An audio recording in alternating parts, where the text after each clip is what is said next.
vivre pour la gloire de Dieu.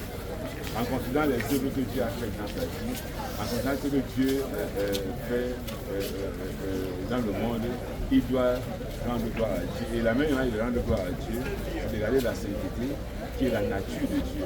Nous avons vu aussi l'amour fraternel, qui est aussi le fait de rendre gloire à Dieu. Parce que nous ne pouvons pas haïr ce que Dieu a créé et aimer Dieu. Aimer l'homme, c'est aimer Dieu. Dieu l'a dit, nous ne pouvons pas aimer Dieu que nous ne voyons pas. Et ne pas aimer le frère que nous voyons.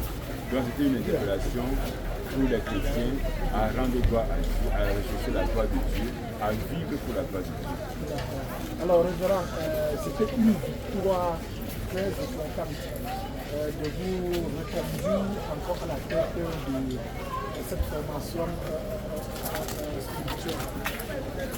Quel est le message que quelle est même votre mission, le premier projet à traiter, et quel est le message que vous pouvez envoyer à nos frères qui sont un peu réticents?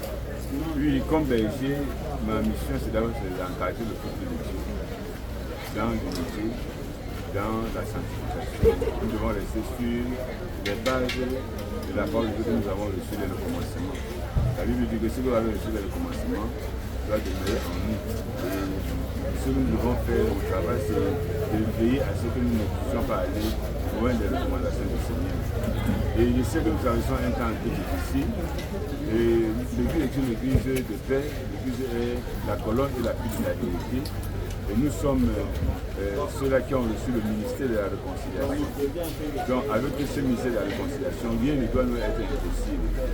Donc Dieu nous a réconciliés avec lui par Jésus-Christ pour que nous puissions être réconciliés les uns avec les autres. Donc l'église reste dans la paix et appelons toute personne qui se sent égarée de revenir dans la maison de Dieu. Nous ne faisons pas, il n'y a pas de victoire. S'il y a une victoire, c'est celle de Jésus-Christ. Nous sommes ses serviteurs, nous pouvons nous réjouir de sa victoire, mais pas de la nôtre, nous n'avons aucun mérite.